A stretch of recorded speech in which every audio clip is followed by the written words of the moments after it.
ఈ చట్టంలో అప్పీల్ వ్యవస్థ గురించి మాట్లాడుకోవాలి. అంటే ఇప్పుడు ఈ చట్టం ఏమంటుంది, సమస్యలు ఉంటే కోర్టుకు పోవాల్సిన పని లేదు, రెవెన్యూ యంత్రాంగమే పరిశీలిస్తుందని చెప్తున్నాం. కాబట్టి ఇక్కడ 2 రకాల అప్పీల్ వ్యవస్థలు ఉన్నాయి. ఒకటి, ఏదైతే ఇప్పటికే తప్పులు ఉన్నాయో వాటిని సవరిస్తే దాని మీద అప్పీల్ ఏంటి. రెండోది, ఈ సెక్షన్ 5, 6, 7, 8 కింద మ్యూటేషన్ జరిగినప్పుడు దాని మీద అప్పీల్ ఎట్లా. అవి 2 కూడా మనకు సెక్షన్ 15లో అప్పీల్ వ్యవస్థలో పేర్కొన్నారు.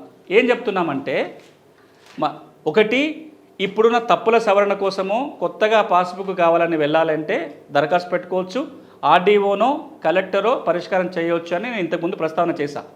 వాళ్ళ నిర్ణయాల మీద ఏమైనా అభ్యంతరాలు ఉంటే ఒక అప్పీల్ వెళ్ళడానికి అవకాశం ఉంది. అంటే ఆర్డీఓ కనుక తీర్పిస్తే కలెక్టర్కి అప్పీల్ చేసుకోవచ్చు, లేక ఆ విషయాలలో కలెక్టర్ ఇచ్చిన తీర్పు కనుక ఉంటే ట్రిబ్యునల్కి, భూమి ట్రిబ్యునల్ పెట్టబోతున్నారు జిల్లా స్థాయిలో, ఆ భూమి ట్రిబ్యునల్కి దరఖాస్తు పెట్టుకునే అవకాశం ఈ చట్టం కల్పిస్తుంది. ఇది ఒక అప్పీలు. అంటే ఇప్పుడు ఉన్న సమస్యల మీద. రాబోయే రోజులు జరిగే మ్యూటేషన్స్ ఏవైతే ఉంటాయో, అది సాదాబాయిన ద్వారా మ్యూటేషన్ కావచ్చు, కొనుగోలు ద్వారా జరిగే మ్యూటేషన్ కావచ్చు, వారసత్వంగా జరిగే మ్యూటేషన్ కావచ్చు, ఈ మ్యూటేషన్ల మీద అభ్యంతరం ఉంటే 2 అంచెల అప్పీల్ వ్యవస్థ ఉంది. తహసీల్దార్ చేసిన మ్యూటేషన్ మీద ఫస్ట్ అప్పీల్ ఆర్డీఓకి, సెకండ్ అప్పీలు జిల్లా కలెక్టర్కి వెళ్ళొచ్చు. అదే ఆర్డీఓ చేసే మ్యూటేషన్ మీద, అది సెక్షన్ 6 కింద సాదాబైనామాలు కావచ్చు, సెక్షన్ 8 కింద చేసే మ్యూటేషన్ల మీద అభ్యంతరాలు ఉంటే జిల్లా కలెక్టర్కి, ఆ పైన రెండో అప్పీలు భూమి ట్రిబ్యునల్కి వెళ్ళే అవకాశం ఈ సెక్షన్ కల్పిస్తుంది. ల్యాండ్ ట్రిబ్యునల్ రాబోయేలో పెడతామని ప్రభుత్వం ప్రకటించింది. జిల్లా స్థాయిలో భూమి ట్రిబ్యునల్ ఏర్పాటు అయ్యేంత వరకు భూ పరిపాలన ప్రధాన కమిషనరే ల్యాండ్ ట్రిబ్యునల్గా వ్యవహారం చేస్తారు. అంటే ఇప్పటికిప్పుడు ల్యాండ్ ట్రిబ్యునల్కి వెళ్ళాలంటే సీసీఎల్కి వెళ్ళాలి.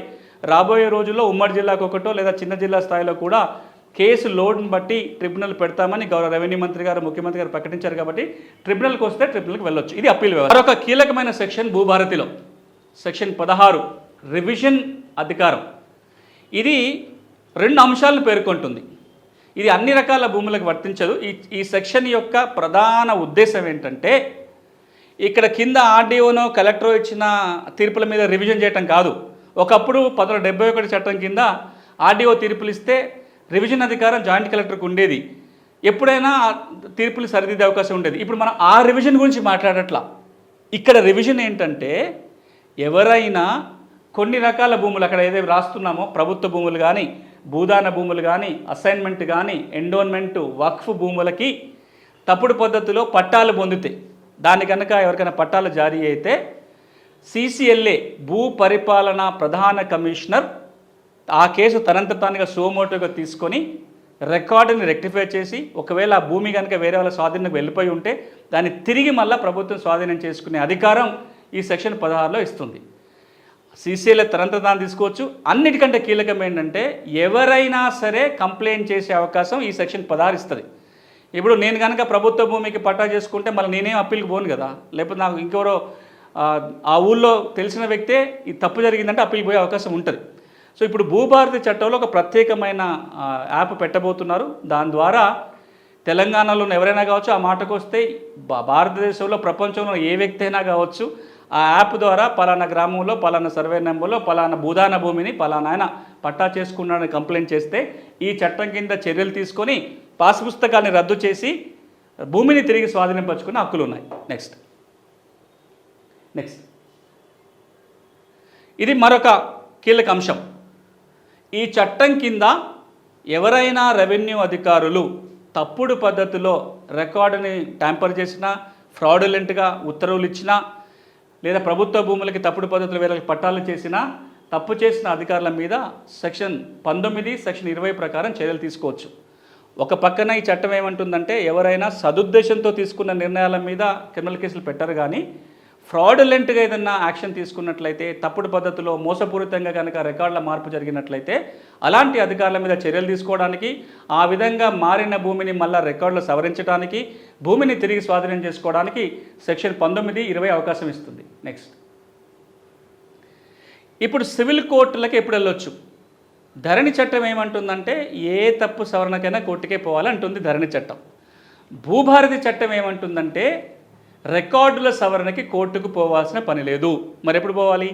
యాజమాన్య హక్కుల వివాదం ఉంటే, ఓనర్షిప్ డిస్ప్యూట్స్, అన్నదమ్ముల మధ్యలో వాటాల తగాదా ఉంది, అది ఇక్కడ తేలదు.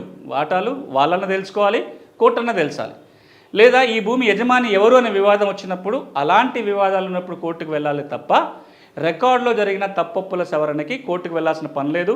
గడిచిన 4-5 ఏళ్లుగా పెద్ద ఎత్తున సివిల్ కోర్టుకు పోయిన కేసులన్నీ కూడా రికార్డుల తప్పిదాలకు సంబంధించి ఇప్పుడు అవసరం లేదు కాబట్టి సివిల్ కోర్టుల మీద భారం తగ్గే అవకాశం ఉంటుంది. నెక్స్ట్, ఇది మరొక కీలకమైన సెక్షన్. నేను మొదట్లో ప్రస్తావించినట్టుగా చట్టం ఉంది, పేదలకి కోర్టుకే వెళ్ళలేని పరిస్థితి ఉంటే భూభారతి చట్టం అప్పీల్ చేసుకోమంటుంది. నేను అప్పీల్ చేసుకునే పరిస్థితి లేదు, నా 1000 రూపాయల ఫీజు కూడా కట్టుకోలేను, నేను లాయర్ని పెట్టుకోలేను.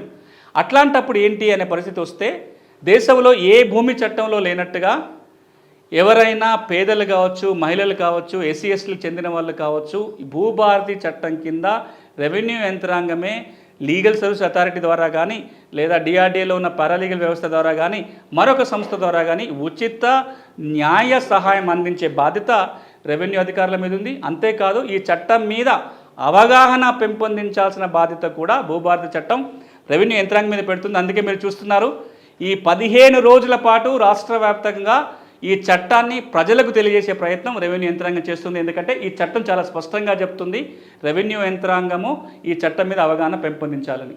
ప్రాపర్టీ లీగల్ ఇష్యూస్కి సంబంధించి డౌట్స్ క్లారిఫై కోసం మా రియల్ ఎస్టేట్ టీవీని సబ్స్క్రైబ్ చేయండి.